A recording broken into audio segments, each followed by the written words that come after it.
Well, it's another day, another no dollar. You are watching Sketching Past Midnight Live, and I am your host. If I can pull up my little neat graphic here, CB Small, the greatest of all time. It's undisputed so far, so it must be true. I appreciate anyone and everyone that's tuning in, and also for anyone that watches the replay. Okay, so I figured what I would do. I kind of got started on this the other night. I may actually study. I call it studying. Some Sal Buscema, one of my other favorite artists, the brother of John Buscema. Buscema, is it? It's Buscema, isn't it? Yeah, Sal and John Buscema, and I'm a fan of them both, and I like Sal Buscema. He often doesn't really get the credit he kind of deserves, you know. Salzar writes, "That's a cool countdown. I didn't see it last time."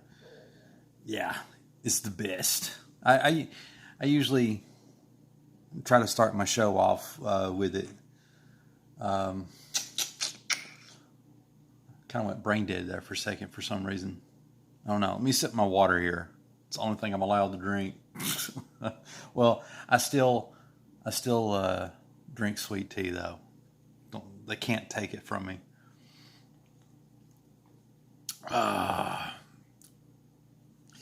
Salazar says, "I dispute your title. I am the greatest." Well, I just cannot accept that. It cannot be true. I mean, it's like Highlander. There can only be one, you know. And my sword's bigger than yours.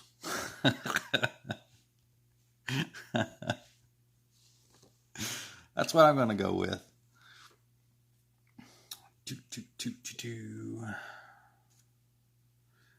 All right, study time.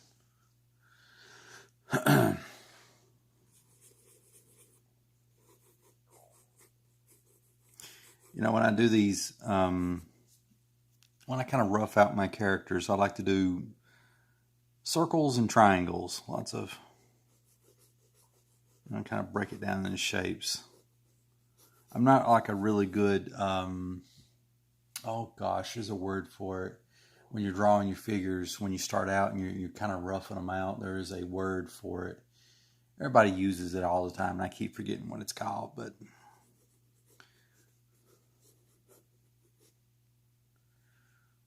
ooh, Salazar says, "Speaking of Highlander, I had a Highlander sword. I can't pronounce nothing tonight. Sword replica. That's awesome." You know, speaking of Highlander, what time I'm thinking about it. In that first movie, you know, I guess that guy's name is Christopher Lambert. Yeah, I think that's it. The guy who plays Highlander. And for anyone that's not seen it, you know, you should really check it out. For anyone that's not watched it, it's a really good movie.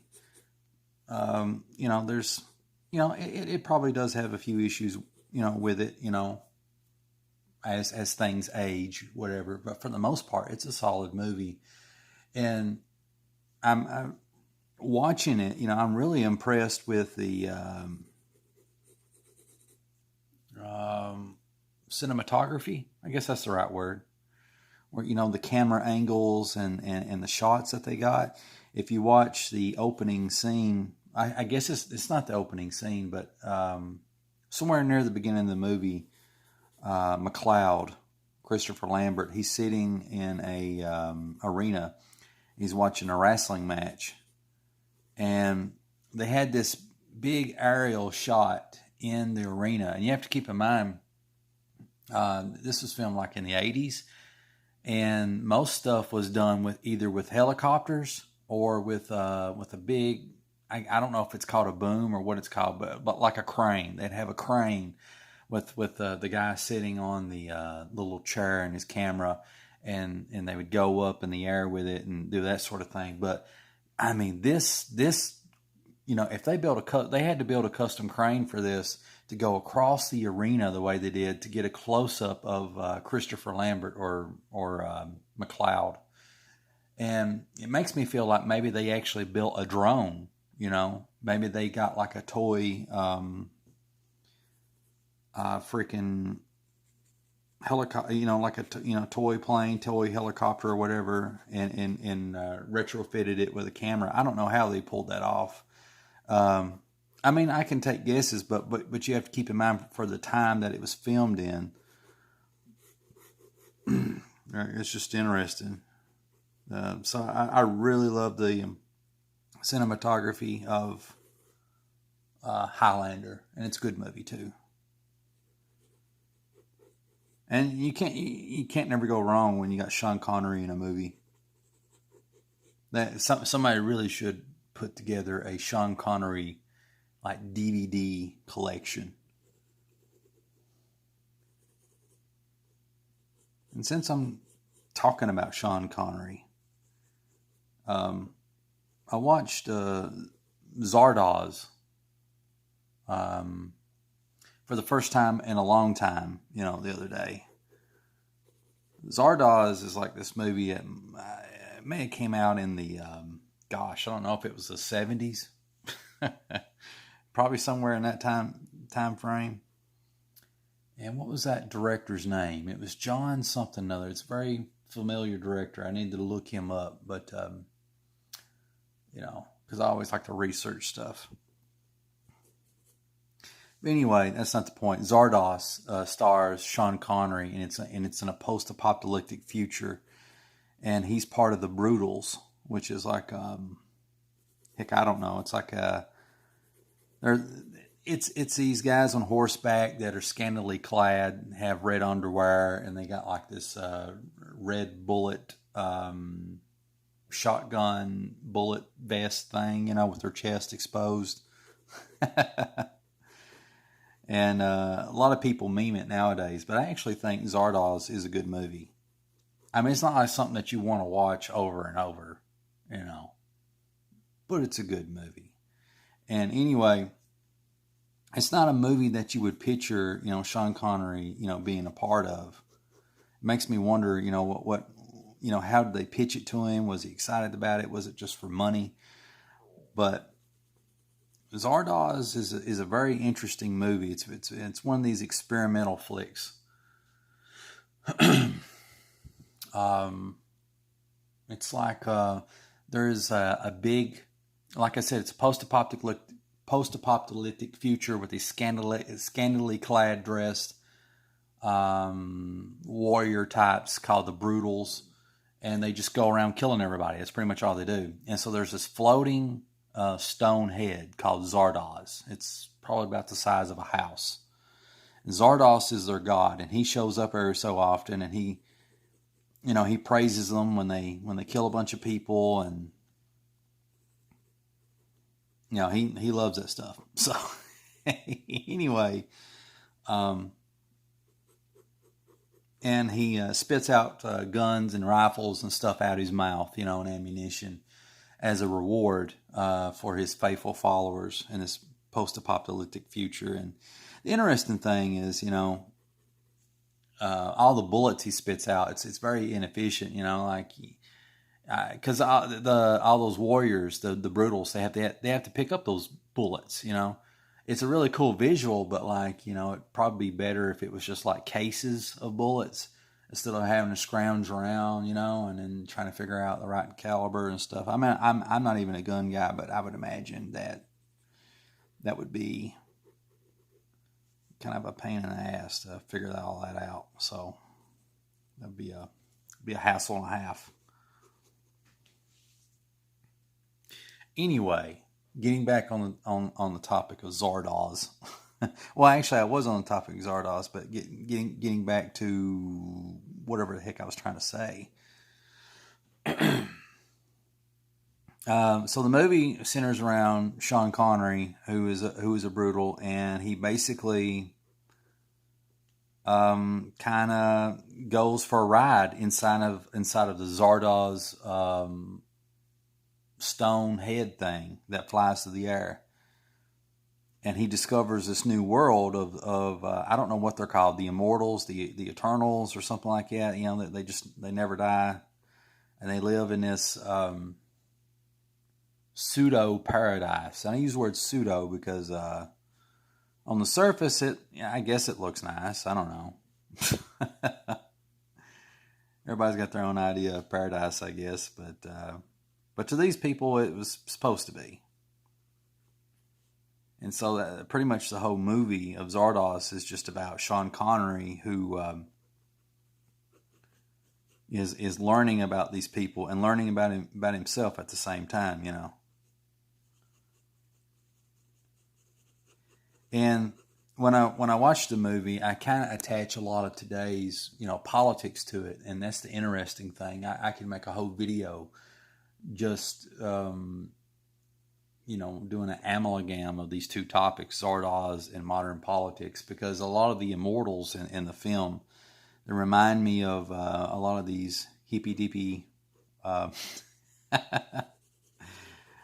way out there types, you know, that are spoiled and indoctrinated in these really special universities, because they basically cancel they cancel some of their own when they don't follow the rules to the T. So there's lots of cancel culture in the movie. It's interesting. It's the movie's actually kind of prophetic in a way. So and the way they behave and how they screech and moan and all this other stuff, it's interesting. Do. I lost all my viewers. Everybody's like, screw Zardoz. I'm not watching that. Well, yeah. I'm telling you guys, it's a good movie. It's interesting. I like oddball stuff.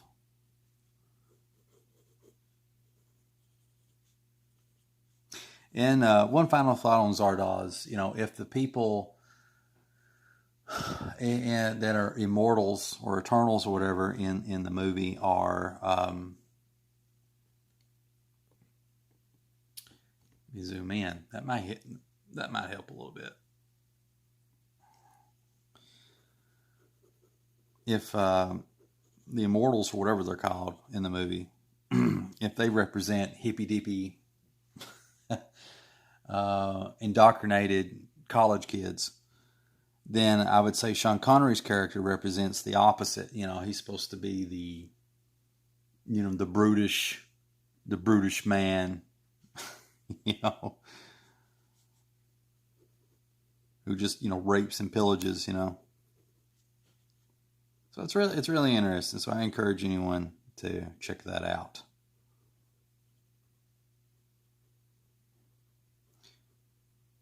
Sean Connery has got all kinds of cool movies that I really enjoy.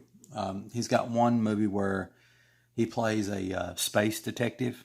I don't think a lot of people know about that movie, but it's great. He plays a space detective trying to figure out what's causing these, you know, these miners on this moon, whatever it is. What's causing them to freaking lose their minds.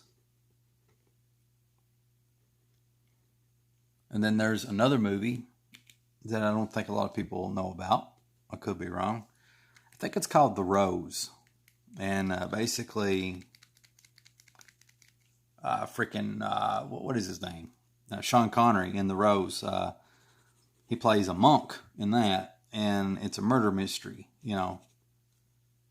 I'm trying to figure out, you know, what's going on with these monks at this monastery. And so that's a really good movie too. I'm a Sean Connery fan. Ask me how many I give. Ask me.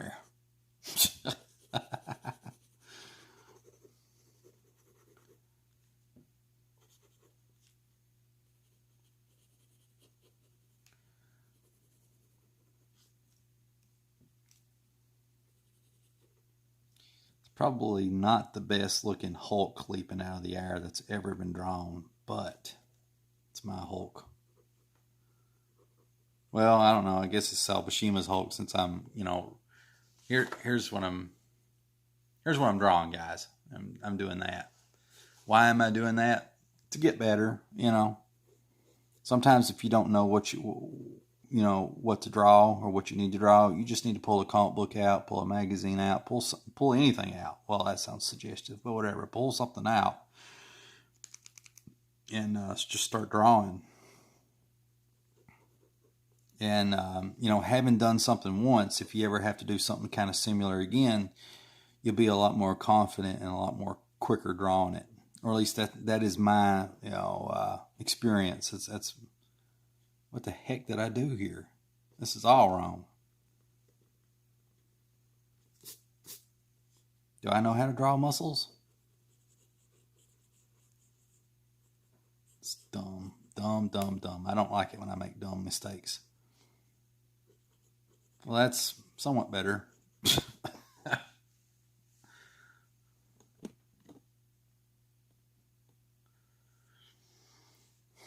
All right, let's beef him up just a little bit more.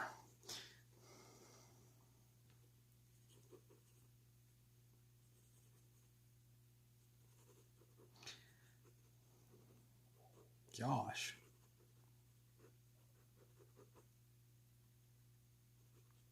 I'm getting ready to Rob Liefeld these hands and feet. Yeah, I'm going to put rocks and everything in front of them. And I'm going to eat this for no reason at all. Just because I can.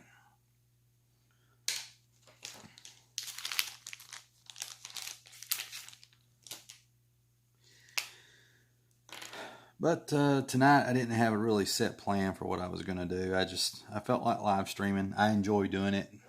And, I never know, when I'm going to do it next because my sleep schedule is kind of all over the place and everything. Also, what time I'm thinking about it, I want to say thank you to everybody that wrote me or commented on the video or whatever the other day. I really appreciate that. I really do read each and everybody's comments. That's not just like something I say at the end of my videos. It's legit. But there's a guy by the name of Frank. Frank makes movies. Frank makes movies, and he gave me all kinds of good comments and stuff. And I haven't written back yet because I just hate typing up responses on my phones because I want to get elaborate and I want to type something, of equal value, But anyway, yeah, I was going to tell Frank, he was mentioning about the whole diabetic thing, that he's got all kinds of cool links and research to share with me, and I'd very much like to have it. So, if he's happens to watch this live or in the replay, I'll take it for sure. Because I'm making a go at it. I'm making an effort here to get better. I exercised, maybe probably like 2 hours ago. Went through a lot of my, had keto exercises.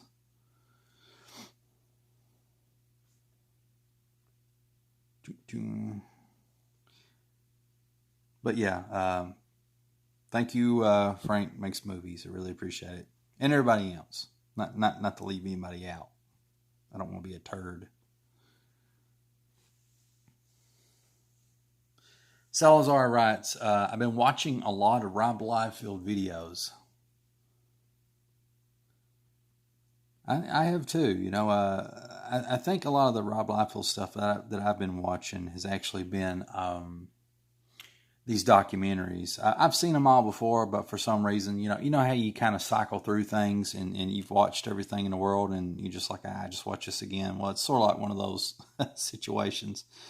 And, I basically started watching a lot of the Image Founder videos. And there's a lot of great documentaries from a lot of different YouTubers and that have covered the history of Image Comics and stuff and the founding. And the interesting thing, is that Rob Liefeld never never really gets the credit for being basically the founder of Image Comics. From what I've studied, from what I've learned, and all the videos and stuff that I watched a bunch of them. And there's lots of evidence to back this up too, historical evidence, interviews, and everything going back to the late '80s. That's how far back it potentially goes. Is that Rob Liefeld, when he first got his start, I think he was drawing Megaton Man or Megaton or whatever it's called, and that's kind of like roughly where Eric Larson got his start. Even though I think his first thing that he ever done was like a fanzine or something like that. Something like I remember he told me that once when I messaged him, and he actually wrote me back. It's really cool. Anyway, Rob Liefeld got started on something called Megaton or Mega.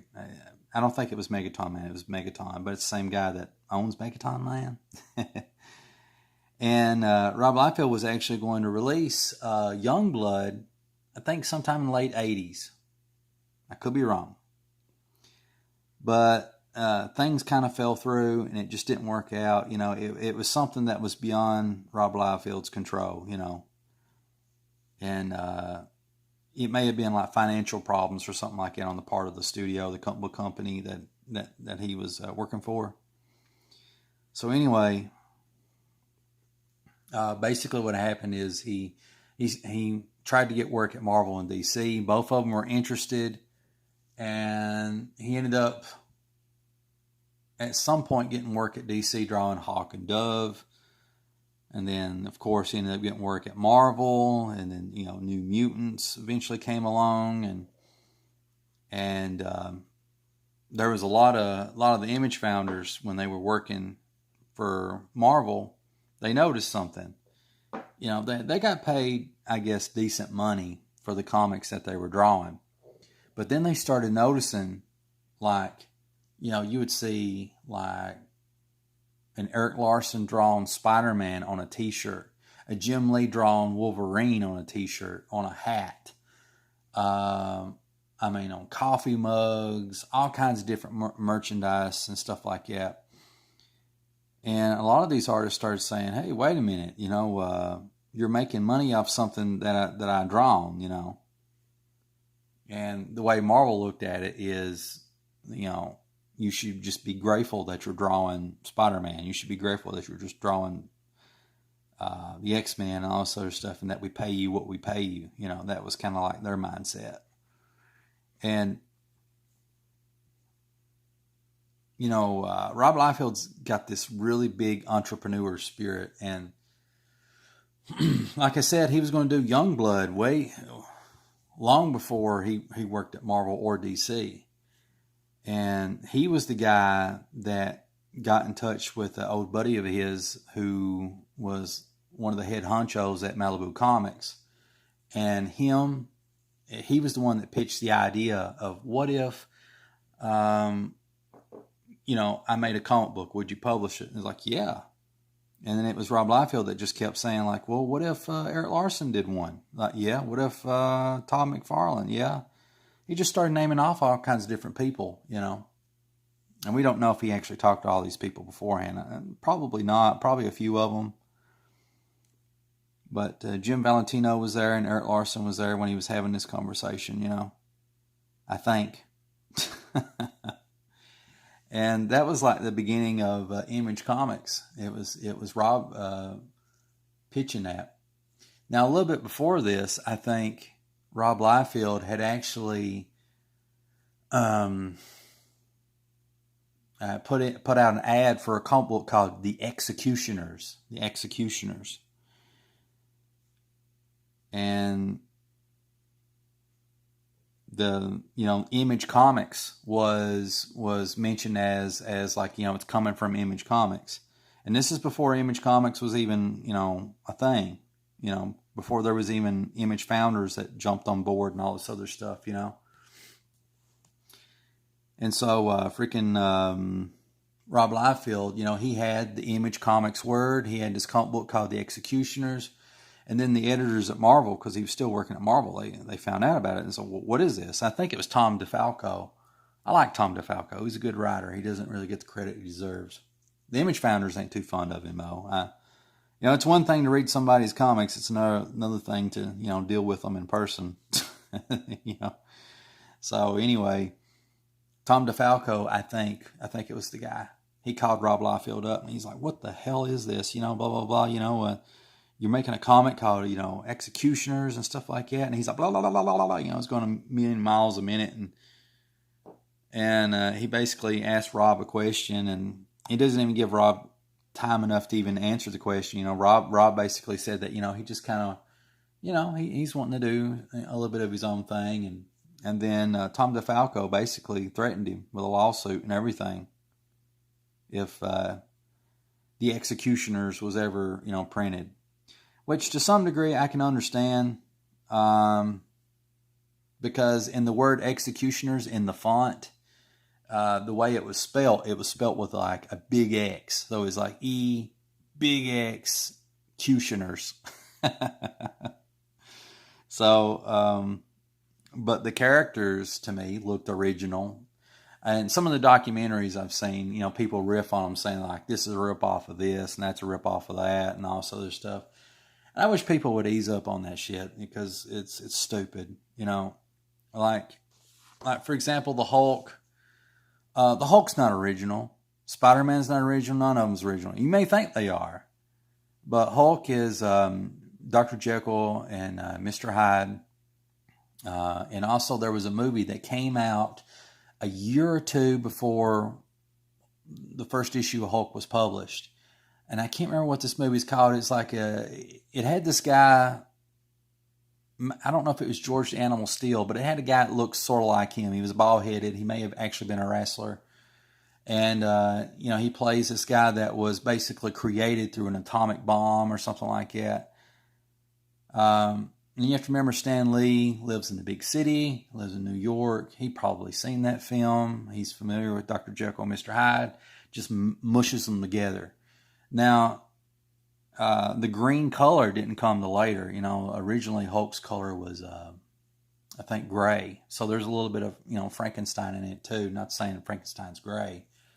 That gets into a whole different thing altogether. But a lot of what Stan Lee did was he would take like 2 to 3 different things and he'd mush them together. A lot of people don't know that the X-Men was actually inspired a little bit by Doom Patrol. Doom Patrol actually, I think, came out before the X-Men.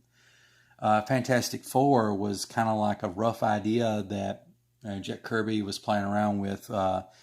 Over at DC, there was a book called, which got re-released here recently, well, about 2 years ago. What is it called? What is that book called?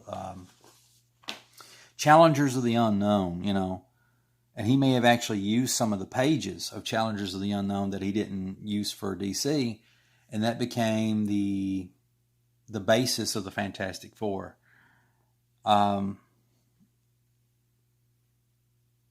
Spider-Man.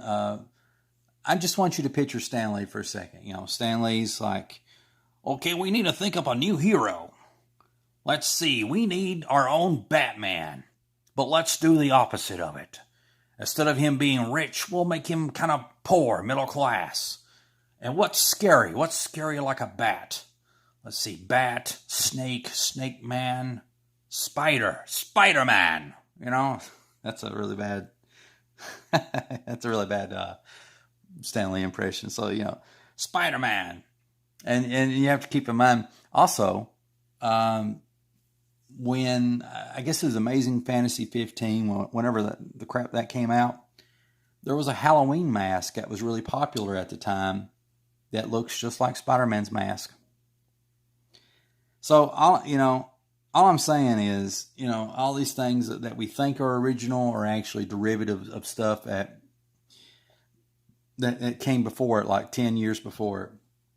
And that stuff's derivative, and it goes all the way back to the Greek and Roman gods and the Egyptian gods and all this other stuff, and a lot of folklore and what have you,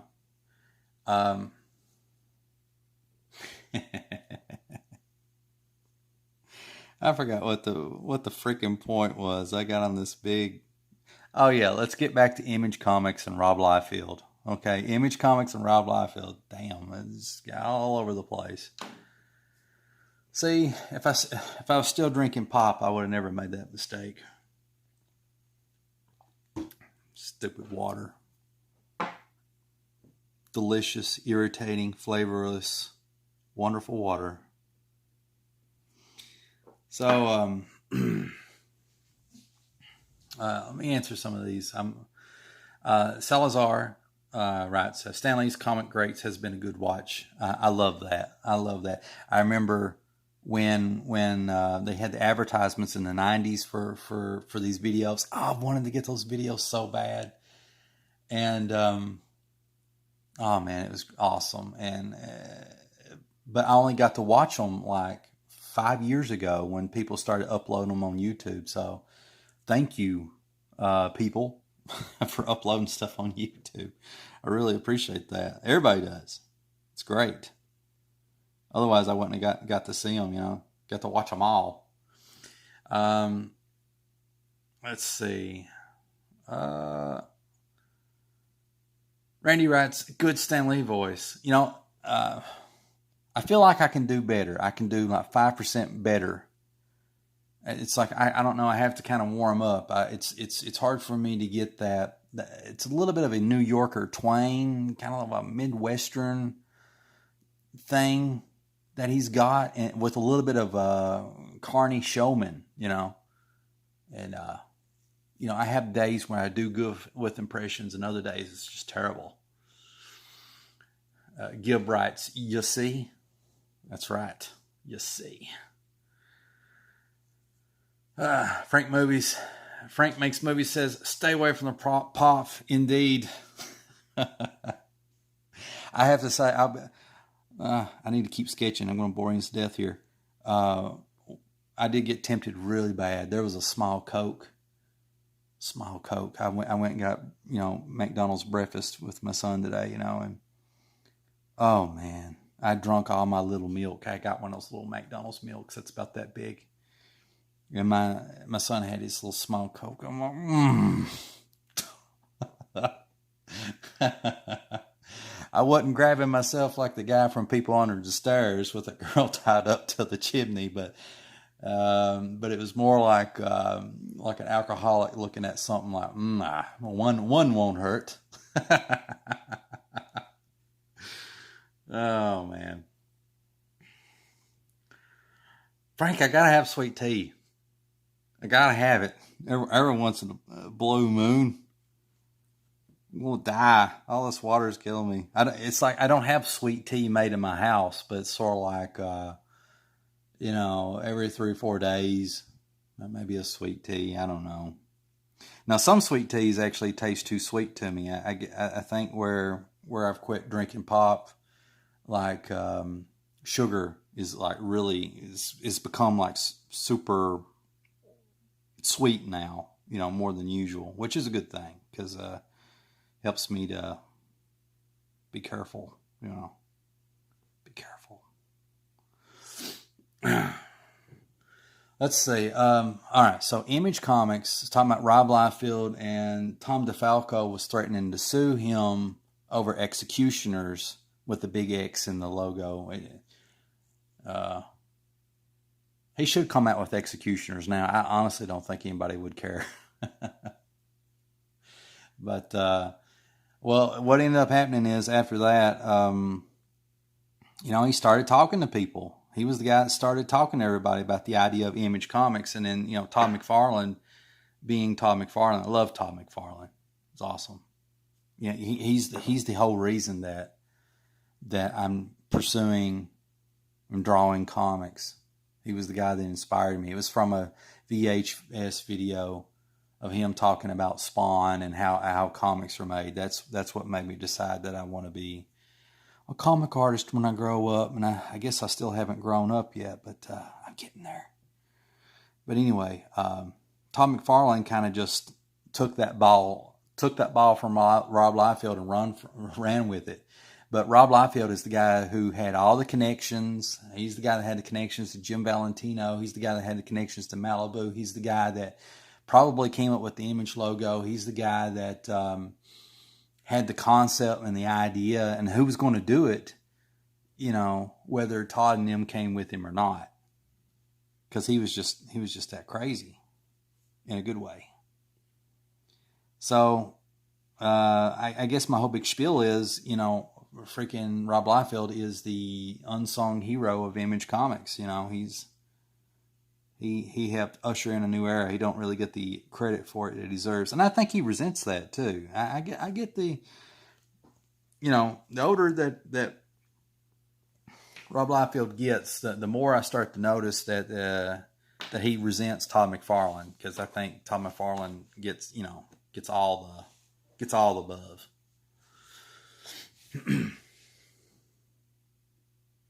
Making everything with a brush, but I shouldn't. But I just enjoy it. It's very therapeutic.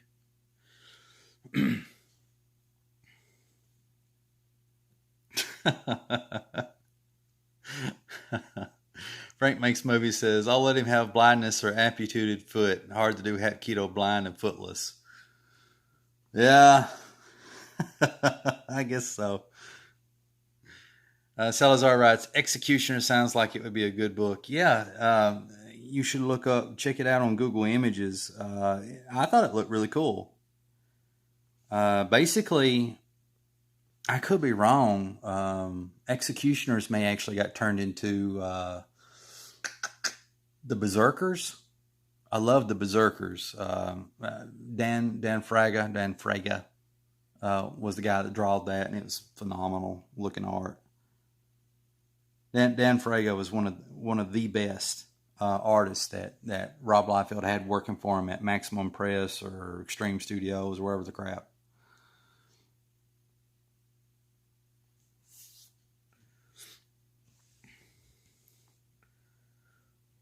Salazar writes, the Berserkernaut? No, it's the Berserkers. Berserkers. I may have said Berserkernaut by accident. I don't know. I don't have a clue. But I really love the art in that. It had, Dan Fraga's art on the Berserkers had a lot of kinetic energy to it. It's very organic looking, and he had very much his own thing going on, I think he drew some other book too, and I'm not talking about Black Flag. Black Flag. I keep wanting to say something else, and then it's not a Freud like some weird Freudian slip or anything like that, or some weird subconscious thing. It's just like my accent or something. It doesn't want me to say the L word, L's, I guess.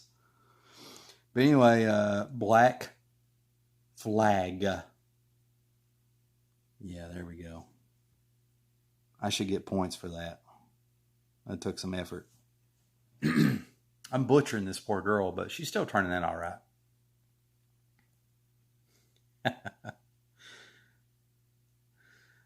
Salazar writes, no, I was just joking.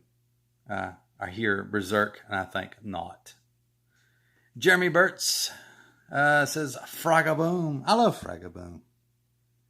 When he got his channel took down, I think that's the best thing that ever happened to him.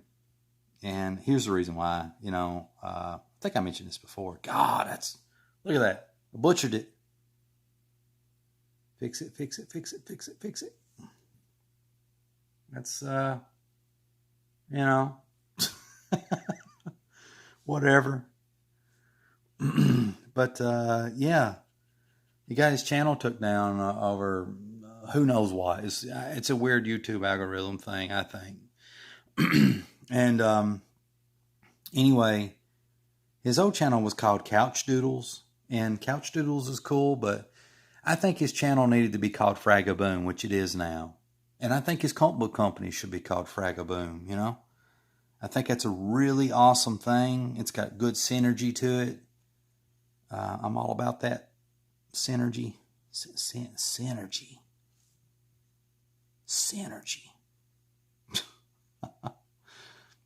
But I think it works out. If he could just call his comic book company Fragaboom. The comic book company he's got right now is called Incredible Comics. But here's the thing: what I would do is I would call my comic book company Fragaboom, and then like a tagline or like a selling point, like if there was an advertisement for any type of Fragaboom comic, Fragaboom, it's where incredible comics are made. You see, that way he could have his cake and eat it too. I really messed her up, man. She was turning out decent too, till I got a little happy with those inks. Now, no matter what I do, she's just, she is what she is.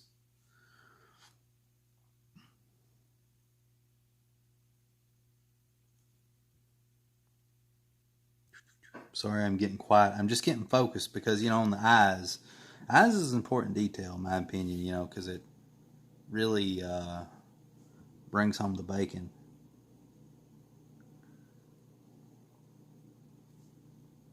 I shouldn't be inking this stuff with this anyway, but it's not important. It's a sketchbook.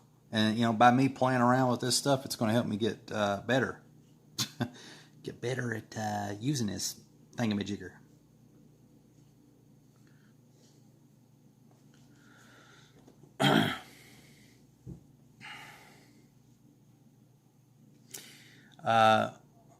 Gilbright's AAT brought it down. I guess so. I like the new thing that they got going on right now, which is the AT&T. I think that it's got a better vibe to it.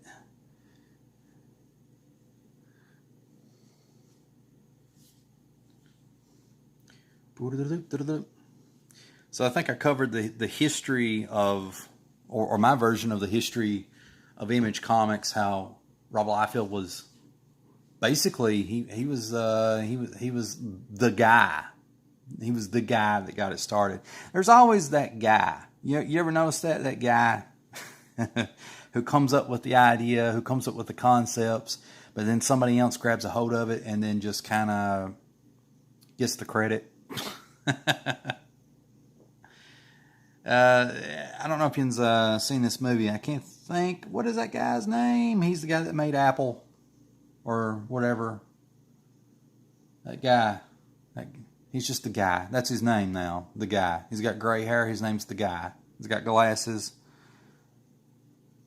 If you play with an iPhone, the guy made that. Can't think of his name. A lot of people like to meme him, for inspiration. Steve Jobs. Yes, thank you. Thank you, Salazar. Steve Jobs. But he's the guy now. But the guy, Steve Jobs. Basically, if you've seen any of the movies, if you want to count that as an accurate historical source, and I guess so, since there's like two movies that basically insinuate the same thing. Steve Jobs can work on computers. He can do stuff. But what Steve Jobs did more than anything, he was an idea man. He was an idea man, and he was a salesman. It was these two things. That's what he brought to Apple. He went to the folks at Apple when they kind of lost their way there for a while, and he's like, hey, stop working on this junk. It's stupid. What we need to do is come up with a phone that you can touch a screen and hit buttons on a screen and do things on a screen and all this other stuff. That's where we need to go. And can we do that? And everybody's like, no, you can't do that. Well, I don't know. I don't want you on my team. I need people that can make things happen. And that was Steve Jobs. And then the other part of Steve Jobs, other than being an idea man and a great organizer, was he was a great salesman. He was big on presentation and getting people hyped and excited about whatever the crap that he was making. And Stan Lee is exactly the same way. Stan Lee was an idea man. And Stan Lee was also a great salesman. He was both of these things. And I don't know why the hell that I even brought all this stuff up. I can't even. That's the thing. When my mind starts riffing, I go in these strange territories, and I'm not really sure where it's going to go. I just have to go with it. I'm at the mercy of my brain. It's not always a nice thing. I have no idea what I'm doing with her hair, but I'm doing it.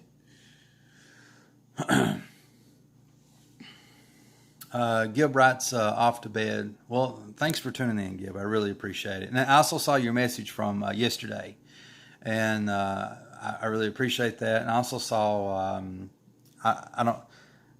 Frank Makes Movies. I also read all your messages. I read everybody's messages. I don't always reply because I'm a turd like that, and I'm sorry. I don't mean to be that way, or maybe I do if I'm conscious of it. I don't know. I have to think about that, but thank you, Frank. Frank Makes Movies for your kind messages, and I very much like to see those links and any information you want to send my way. So I appreciate it. I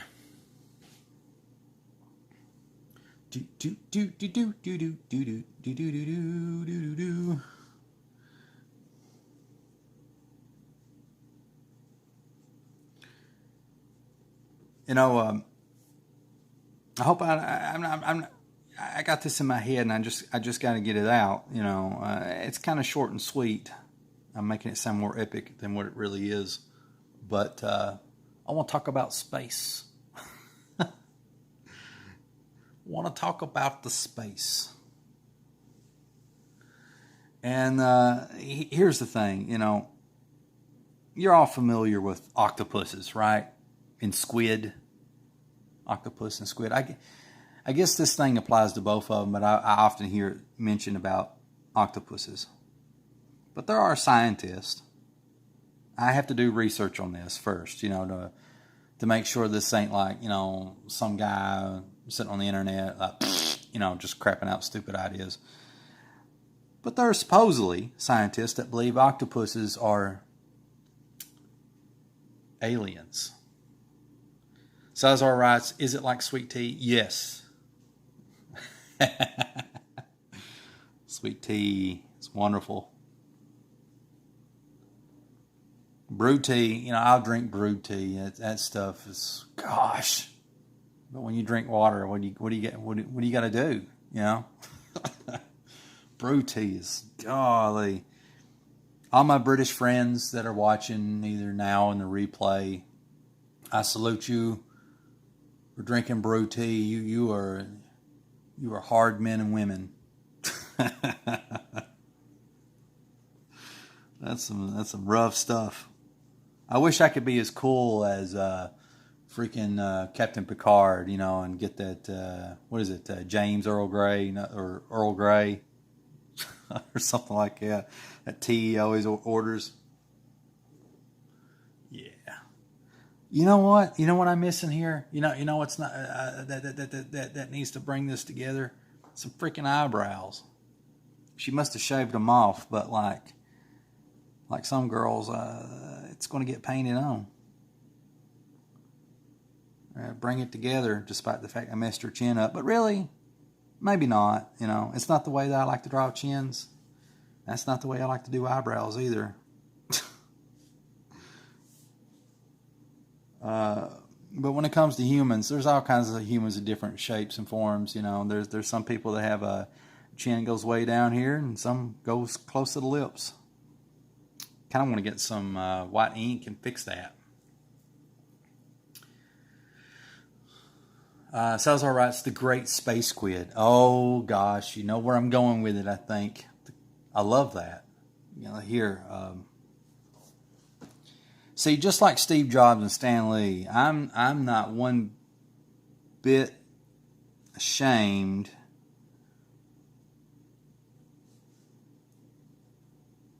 taking a great idea and running with it. I don't know what this would be, but I love it.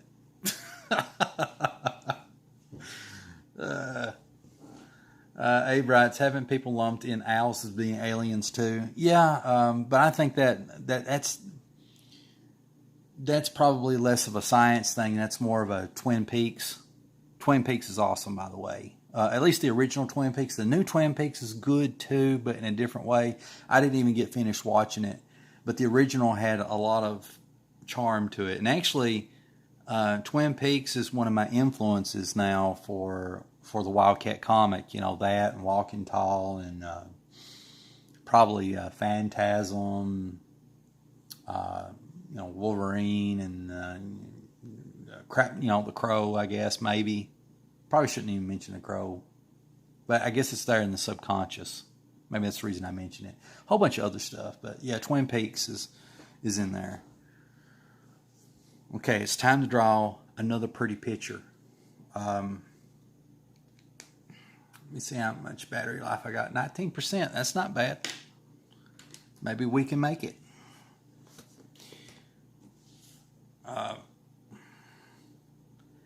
Let's see.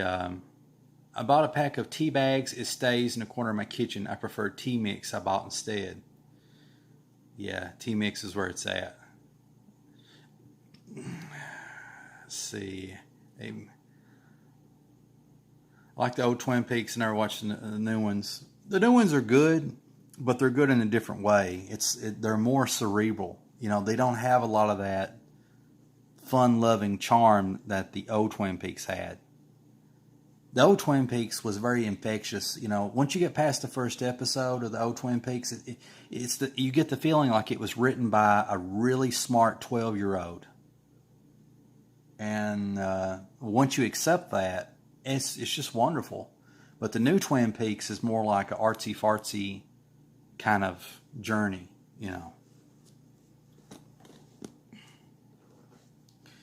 Making space. Here's what I'm drawing now, or getting ready to. Anyway, I'm attempting to draw. So let me get back on topic here. I'm kind of getting a little lost here.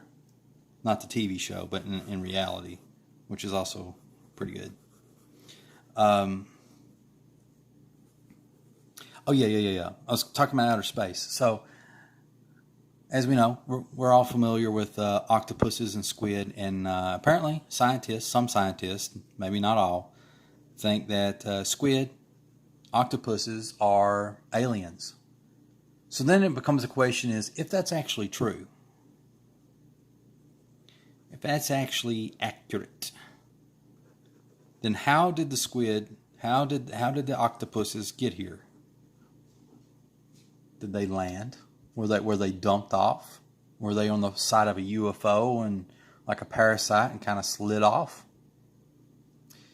The most logical answer, if it's true, I would assume, is that they came on an asteroid or a comet or something like that. I don't know what the difference is, despite the fact that I love sci-fi space stuff, and the planets and their solar system and stuff.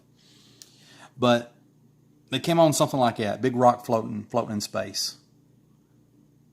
Maybe it was like eggs that were frozen and it hit in the ocean, and then, obviously the heat, thawed out. For whatever reason, some of the eggs survived, and then, like Adam and Eve started out with 2 squid, and now you got like a gazillion. But let's see. But I got to thinking, a lot of people talk about Europa, wanting to go to, I think Europa is one of Jupiter's moons. And it's also featured in 2001 Space Odyssey, the sequel. I forgot what it was called. Good movie. But anyway, Europa is a moon of Jupiter, I think. And it's basically, it's got a ice crust. But underneath it, there is a liquid ocean. I don't know what the liquid ocean is made up of, but they claim it's water, salt water maybe. Probably heat thermal vents underneath down at the core, And what's interesting about that is, why I bring it up is maybe these octopus and squid, if they are alien in origin, maybe they came from there. So how did they get from Jupiter's moon to the Earth? Well, there's rocks hitting, there's comets, and there's asteroids hitting moons and planets and stuff in our solar system all the time, and especially in the early history of the universe.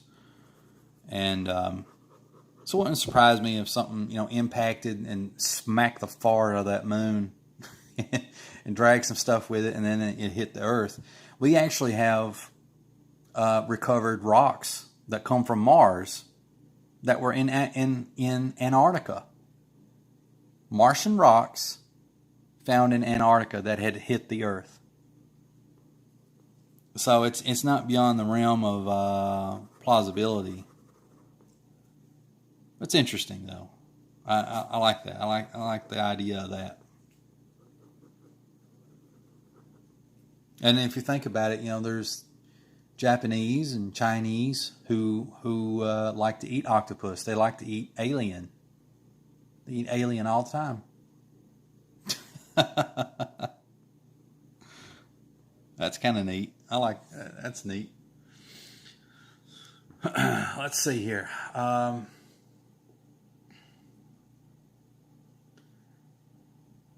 Let's see. Salazar writes, they were English CB, please. They were stowaways in the ship that crashed in Roswell. Octopus and squids are like aquatic space rats. That's probably the best way to think about them. Let's see. CB, hey, you could use those long pencil meteors that came by our solar system. About that Europa, they made an awesome movie about that premise, some bioluminescent alien. Well, first of all, I like to give myself the coveted no prize for being able to pronounce luminescent, because usually I struggle, and I did that with ease. Yeah, I seen that movie, Europa Report. I really enjoyed it. It was really good. It had that guy who's like in everything that's kind of sci-fi based. He's got this very thick accent. It's like English. It's like Australian, but it's South African. He's actually from South Africa. I don't know if he's like. Is there a Johannesburg in South Africa? I can't remember. Anyway, this guy played in District 9 and I think Elysium, a whole bunch of other stuff. And well, anyway, let me see how much. I got 17%. This phone's holding in strong. So, if this show ends abruptly or whatever, it's because my phone died. But this actor, he was in Europa Report, and for whatever reason, halfway through the movie, he's not in it no more. Spoiler. But it was cool. How they done that. You would think, with his star power, they'd save him for the last. But in a way, I kind of like that. I like that when you have, no-name actors in sci-fi movies and stuff like that, because it makes it more real, because you're able to lose yourself and suspend your disbelief and just kind of get lost in it. Another great space movie is not John Carpenter's something other from Mars. What is it called? It's a Martian. It's a Martian movie. It's a Mars movie. It's got zombies. I'll think of it. In a little bit. I think the word Mars is in it though. I'm very, very certain of it. The funny thing is, here I am trying to do Sal Buscema Hulk, and then as I'm drawing, it ends up being my own thing. I mean, not entirely, but yeah. I can't stop myself from doing my little isms that are not even mine. I don't know. They come from like different humans that I've ripped off.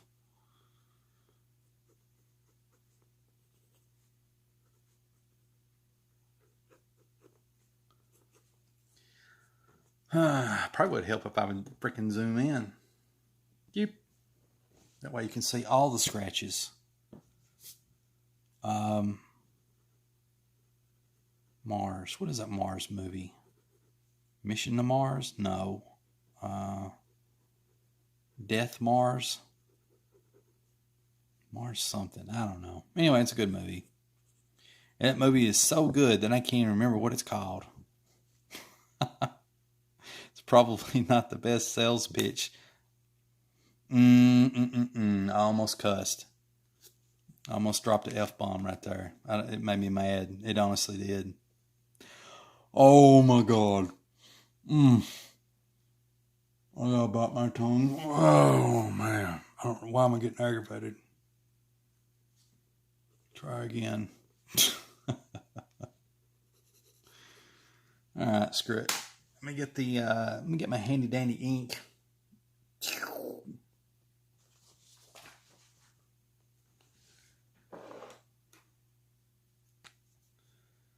Mars.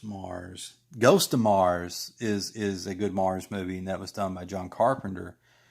A lot of people, like to talk about Halloween. They like to talk about Escape from New York, Escape from LA, The Fog. Which I can't really get into Fog much like I can other John Carpenter movies, but like for whatever reason, poor old Ghost of Mars gets forgotten. Sort of like Zardoz. Oh man, this ink's really thick. And I don't care. But what is that Martian movie that has zombies in it that is really good? It's got that guy who played in Spear. He played one of the scientists in Spear, which is also an awesome movie. It's got Dustin Hoffman in it. I'm very proud of myself because I'm able to conjure these names, because usually I can't do this. But I don't know. You know what? If I don't think about it, if I just let it go, it'll come to me later, and then I'll just scream it out at the top of my lungs, and then, like that kid did in the Never Ending Story, Atreyu! Na na na.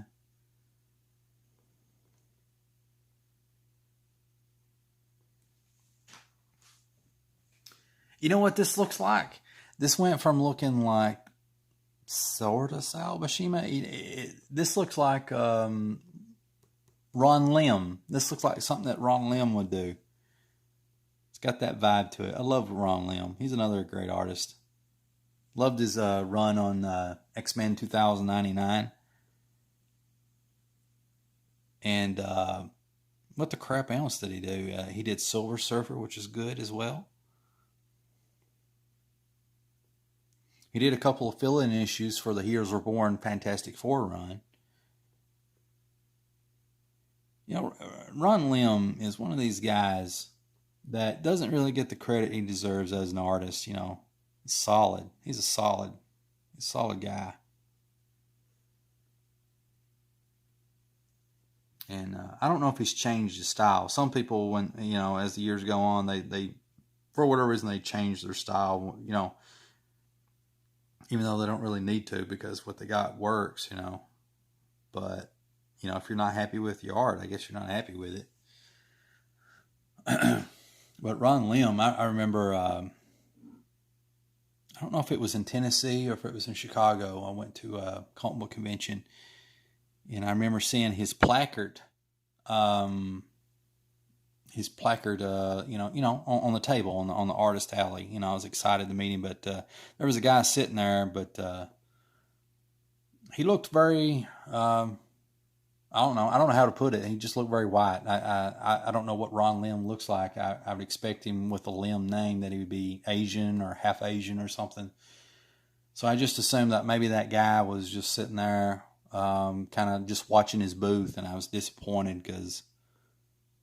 I really wanted to meet Ron Lim. I should have asked, but it's like one of these things. A lot of these modern conventions, it's like you're like herded like cattle. You have to kind of keep moving, or you get ran over, and or you have to find like a little nook or cranny, a little crevice to kind of hide behind a pallet or stack of books. I tell you what. pisses me off to no end.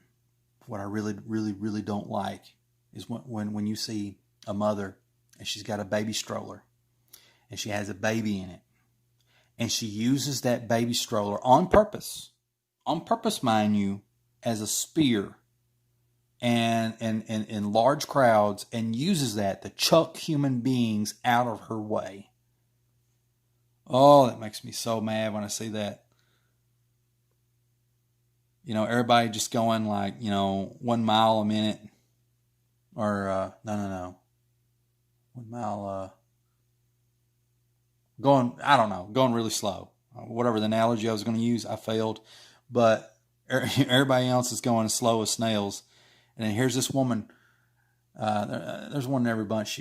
She comes with her kid in a stroller, just flying, and you either get out of the way or whatever. And sometimes, I'll be honest, I'll stand there. And I'll be like, this line and no further. You're going to go around me, ma'am. You ain't going to push me out of the way. Some of you be like, CB, you have no chivalry. Well, I do. I open doors for people. I say please and thank you. Some of these ladies, they know what they're doing. They know. You can see it in their eyes. Those cold, lifeless eyes. It's like a shark. They're just in a hurry to get wherever they're going. You know what it puts me in mind of is like, you ever been driving down the road? You ever been driving down the road and, you're going the speed limit or whatever, and there's this guy behind you and he's like right on your bumper. He's right on your bumper. That's his happy place. That's just where he wants to exist, is on your freaking bumper. And he's like a flea on a dog, ticking a ear. And then eventually, as soon as that road just opens up just a little bit, just a little hair, he'll pass you. He'll pass you, and I swear, no later than 20 seconds later, as soon as you get to the red light, he's right there in front of you. So he kind of did that for no reason, because it didn't really matter how fast he drove. When he passed you up and went way down the highway, flooring it at 100. And then to beat it all, usually 9 times out of 10, the people that are doing that, as soon as they pass you, they get like, I don't know, within like 500 feet, and then they make a left turn and then pull in at some gas station or some restaurant, and it's not even an emergency. That's just stupid. Yeah. I'm raging right now. I blame all of you. You started this. All that lack of pop. It's killing my soul.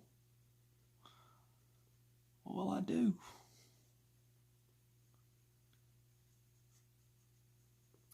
I love Hulk hair that Sal Buscema does. That uncut Beatles haircut, that bowl top. That to me is like definitive Hulk. I could be wrong. Other people, probably disagree. But I like it. See how much I got. 13%. It's getting closing time. It's closing time.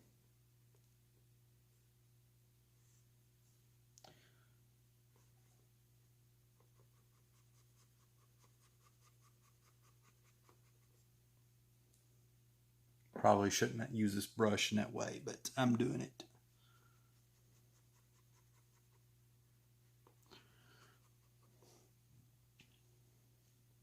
All right, let's see here.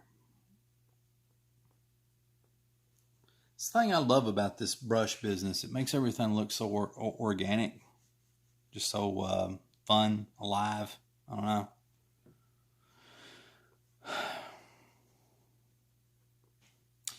And speaking of Buscema's, I was actually looking up early issues of Wolverine, going back to the first issue, 1988's Wolverine, the ongoing series, I believe. And Well, anyway, if I can get my train of thought back, as it turns out, John Buscema did all those early issues. I know he did a couple, but he did almost 30 issues. There's probably like 5 or 6 issues that fill-in artist did, but he did almost 30 issues of Wolverine, John Buscema.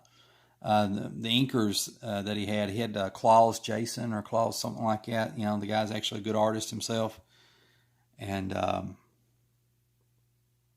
was wanting to study that, study some more John Buscema, Mark Silvestri, the people that they draw, the different expressions and stuff, and the clothing, the explosions that they do, that sort of stuff, the action, the poses. Try to absorb that more into my art, And I was really surprised to see that he'd drawn almost 30 issues of Wolverine, the first ongoing series. And then it was on issue 31, I think, that Mark Silvestri took over as the regular artist. Which, Mark Silvestri is a big John Buscema guy. Yeah. His art just bleeds it, but he has a little something different to it, a little tang. I can't really, put my mouth on? That's dirty. Put my finger on. I give up. I can't do this anymore.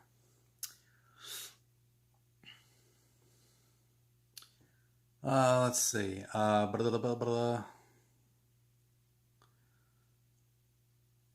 all kinds of comments here. I missed like everything. Let's see. All right. Abe says, I know that movie had Jonathan Statham in it. Yeah, that was Ghost of Mars. That's great. And also, I probably blinded you all when I did that. Ghost of Mars had a soundtrack from Anthrax and Buckethead. So if you're a metal fan, it's really cool. It's one of my favorite soundtracks. It's just action packed. It's got lots of energy, and if I had a Wildcat movie, I would want something like that. And basically, my idea of a Wildcat movie is that Jason Statham movie where it's called Crank. That's my idea of a Wildcat movie. And I remember watching that in theaters. It's exactly what I wanted to do for a Wildcat movie. And it's like, oh man, in some parallel universe, if, Wildcat ever took off and got his own whatever this, and got his own movie, everybody's going to think it's a ripoff of Crank now. Dang it. Let's see. Abe writes Doom. I actually like the Doom movie. It's got The Rock in it. I thought it was a pretty good movie. It's not like the most awesome movie of all time, but it's solid. It's a solid movie from beginning to end, and they tried really hard to emulate the feel of the game, and maybe that was a mistake or maybe that was a plus. I don't know. But it was a good movie. It was Mars Attacks, Salazar writes. Mars Attacks is a good movie too, but it's kind of like, that's one you have to kind of sit down for the long haul for some reason. That's one of those movies. To me, it feels like Gone with the Wind sci-fi movie. That's maybe not the best comparison. Salazar writes, my oldest son has natural 70s look. When he doesn't cut his hair for a month, he looks like mini Lou Ferrigno. Loves the Hulk too. Awesome. That's the way, my boy's hair is sort of like that. He's got a 70s look, but it's got a little bit of a curl to it, like got blonde hair. And I like it when it grows out. I think it looks awesome, But of course, the wife always wants it cut. And then he just looks like a regular little redneck. Dang it. I like the 70s dude that he has. Abe writes, Mission was, I probably missed a comment here. Frank Makes Movies says, was it Mission to Mars? No, but that's a good movie too. Um, let's see. Okay, so I think I'm caught up on the comments here. Let's see, 11% on the phone, so I'm still hanging in there. I'm still with you guys. My phone is being a super trooper right now, but once it gets to 5%, it's any all bets are off.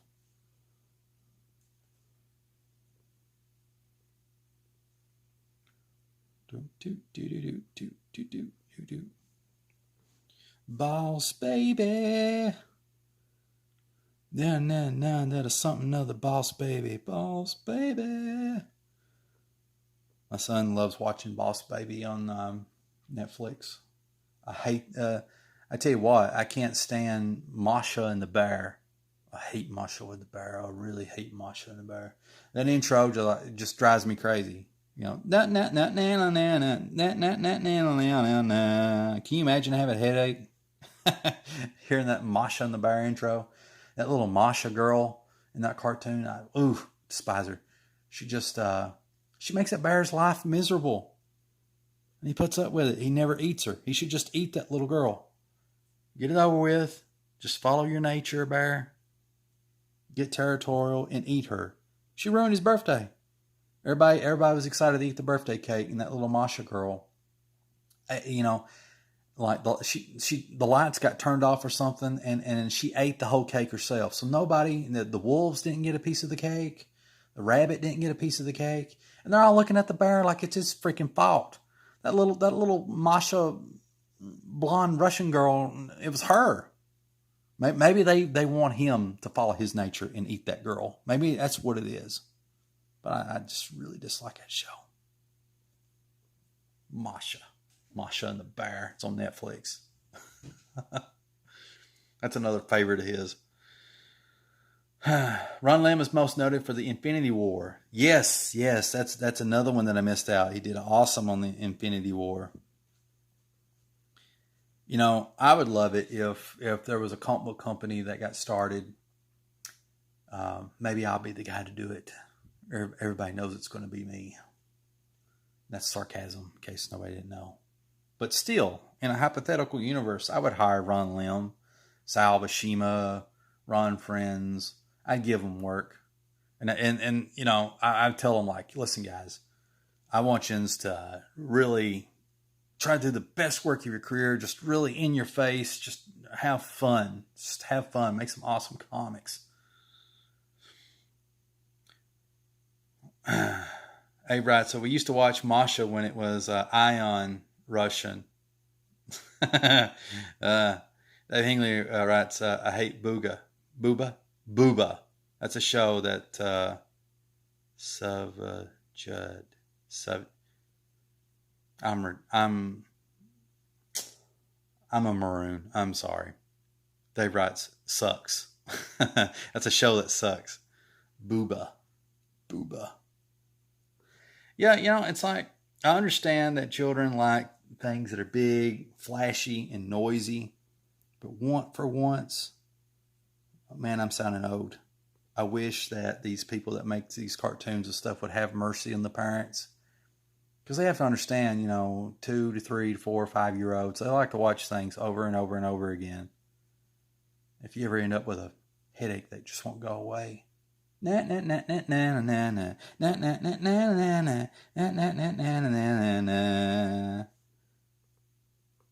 watching this obnoxious little Russian girl who's way too happy.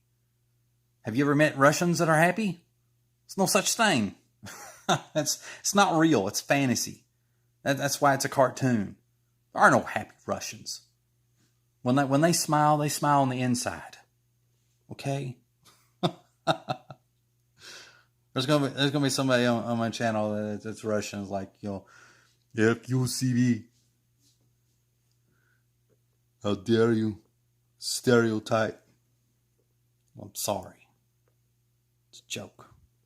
It's comedy. It's my attempt at comedy, and I fail. All right, let's see here. Got 9%. I guess when when my phone gets down to 5%, I think it's going to be time to say goodbye.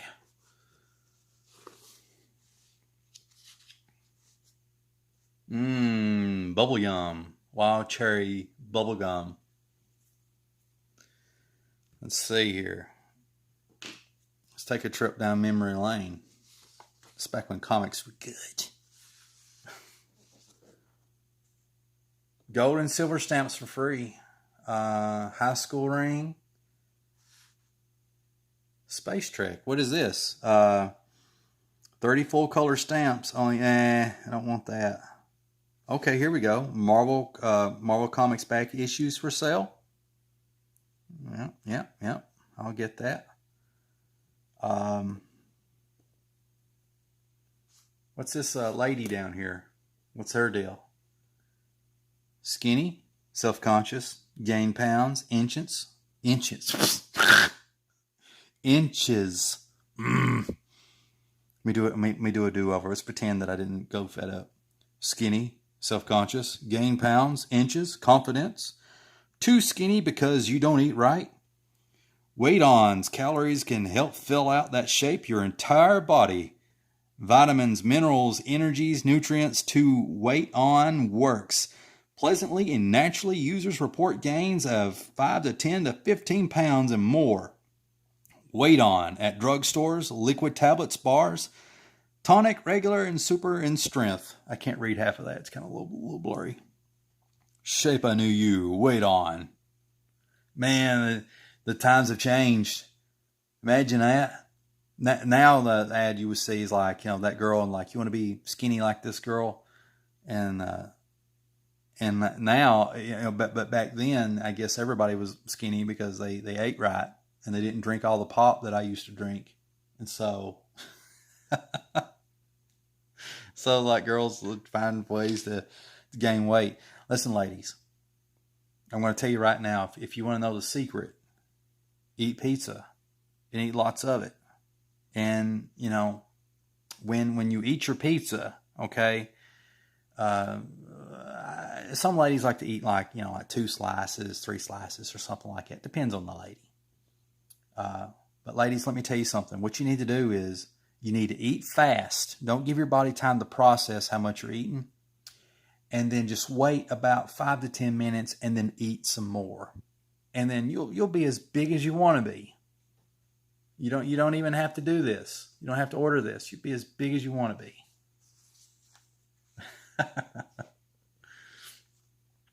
So as all right, I never heard of Masha. Sounds like I missed a bullet there. Yes. Masha Nabar is a bullet to the temple indeed. Abe writes, yes, you did, Frank. Larva is fun too. Can get cringy.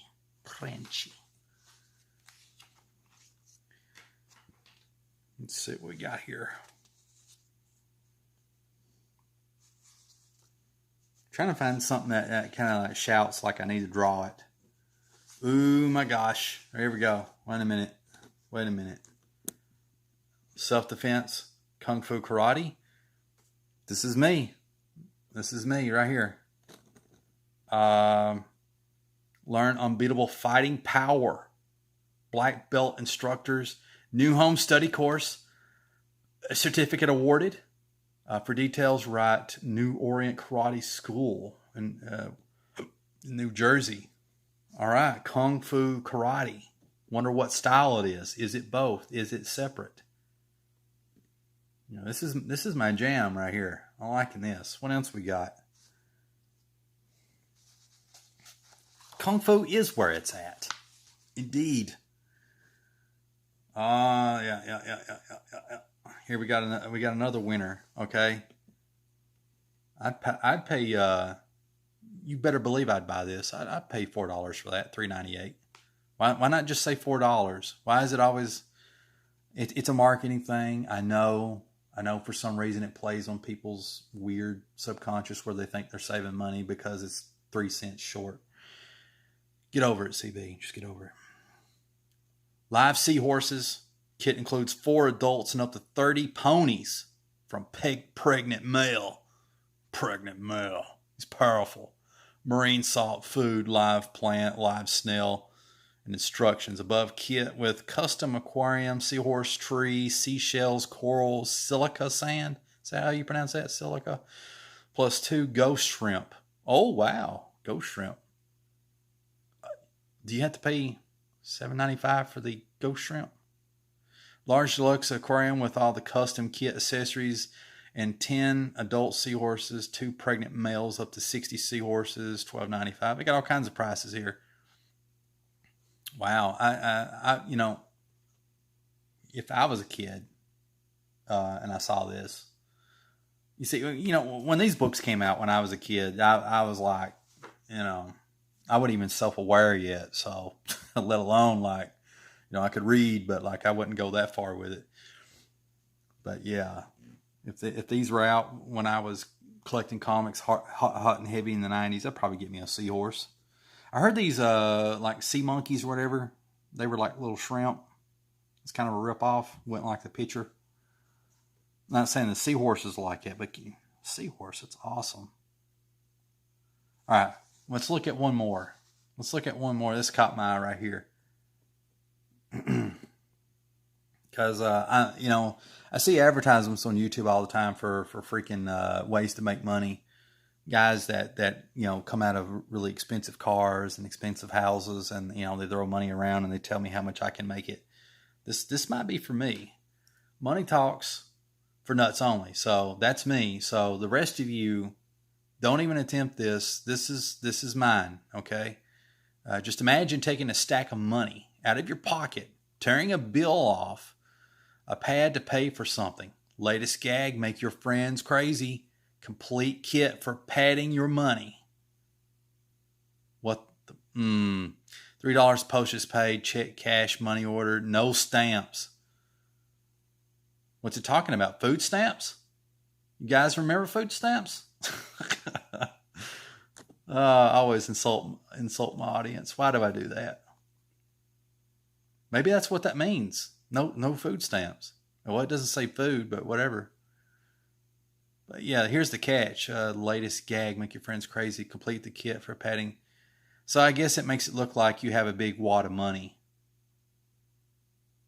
This is a ripoff right here. I want real money.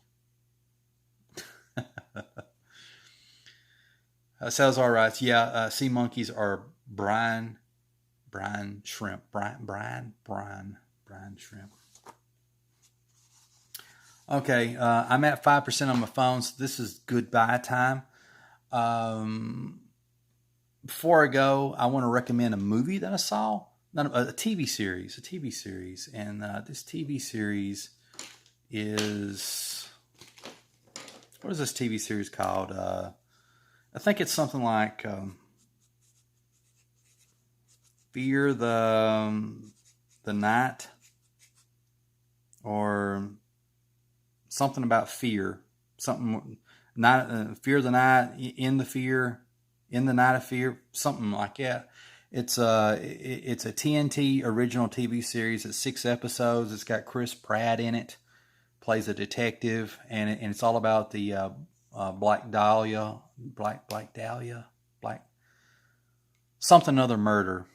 The one that Elliot Ness actually investigated. A lot of people don't know that, or maybe some people don't know that. But I recommend that. I watched the whole series, like 6 episodes. It's really good. It's not like mind-blowingly awesome, but, it'll be worth your time, I think. So anyway, I really appreciate everybody taking the time to watch this, hanging out with me. Hope you had fun. I had fun. I always enjoy doing these. I can't do them every night because my schedule's kind of off whack, and starting back work next week, so it's untelling, what my schedule's going to be like. So I'll probably have to make these during the daytime or the evening or something. We'll see. We'll see how it goes. But anyway, I hope you're all doing good, doing well, having success with your projects. And, if you have no projects, if you just like watching these videos, I hope you're having great prosperity and all this other stuff. Long live and prosper. Much love to you. I really appreciate all the comments. I do read each and every single one of them. And just a quick shout out to all my loyal, royal, faithful, and true crew. It's been with me from the beginning, and all the ones that's hopping on the train. It's awesome. I really do mean that. I'm very sincere. I know I don't sound sincere, but I'm trying to be sounding anyway. So until next time, let me cue the outro, intro, thingamajigger. Appreciations being here. And until next time, this is CB Smallwood, and I will see you in the next video.